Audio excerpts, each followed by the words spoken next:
Justin Bieber was touring Europe a few years back, and in the course of that tour, someone took him to the Anne Frank house in Amsterdam.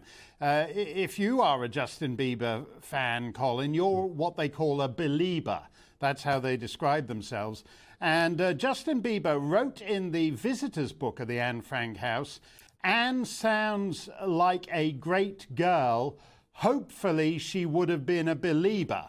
Now, she didn't get the chance to be a belieber because she died in Belsen in 1945. And I think that really gives you the idea of the depth of Justin Bieber's approach to world affairs.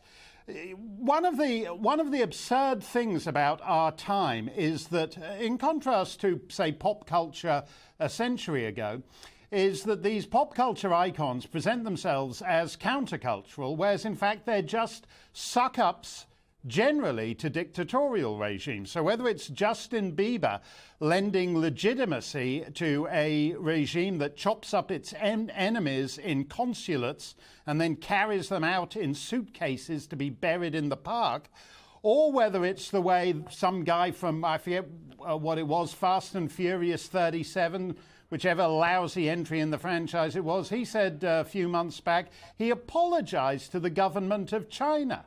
These are the same pop culture icons who, boycott the state of North Carolina because of its transgender bathroom policy, but have no problem sucking up to Beijing or to Riyadh or to whoever's next. Beyonce, Colin, got $2 million to play at Colonel Gaddafi's son's birthday party. Now, I don't suppose Beyonce actually has a policy on Libya, and I don't blame her for not having a policy on Libya. I don't understand why one would look for Beyonce to set the lead in foreign policy. But all she had to do was say, this money is dirt. You've done this and I've done this. Okay? In the course of things, it's not Colonel Gaddafi or the King of Saudi Arabia, but you get invitations you're not terribly happy about. And if you've got any integrity at all, you just say, I don't care, whether it's $6 million or it's 17 shillings and threepence halfpenny. I don't feel right doing this. That's what's terrible about these people. It is a pity on one level because, this is somebody who could actually have an influence if they could actually, motivate their brain cells to say something of worthy intelligence. He's got 14 million followers on Twitter. That's a platform. Mm. Well, yes, it is, absolutely. But as I said, we're in this world now where people, it's a strange... it's a strange dichotomy between the pose of pop culture, which is rebellious. He's a chap with his neck tattoos looking super cool and all the rest of it, and the fact that they are actually suck-ups to corporate power. In the main, these people are corporations. We live in a terrible time, actually, for popular entertainment because we actually have essentially entertainment created by multinational corporations. And those multinational corporations don't think of Saudi Arabia as a barbarian state that chops up its enemies, but as a market. They don't think of China as a thug regime that is torturing Uyghurs and trashing Hong Kong. They think of China as a market. And when you have corporate pop culture, all the world's a market, and all that matters to those guys is that you have the pose of countercultural revolutionary integrity. But in fact, you're a complete, pathetic, nothing little shill for all the ugliest regimes on earth. In a sense, Mark, if a 27-year-old pop star can't make moral judgments about a regime like the Saudis, that's one thing.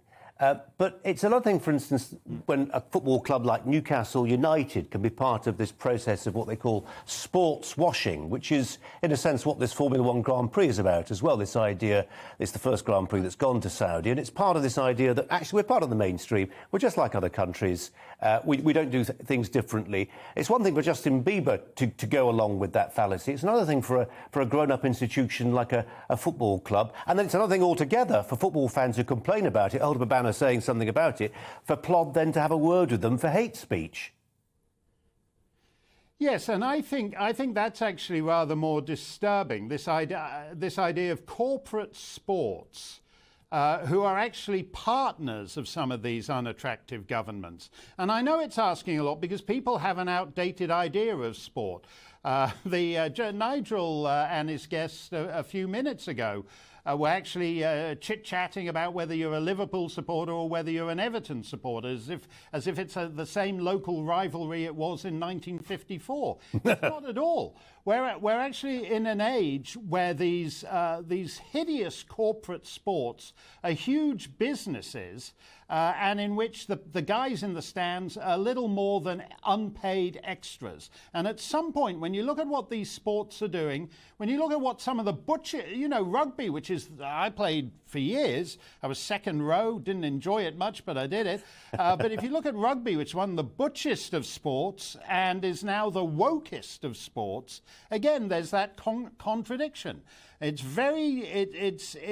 people have this outdated sort of macho locker room idea of corporate sports, and in fact, they're some of the most pitifully woke entities on the planet.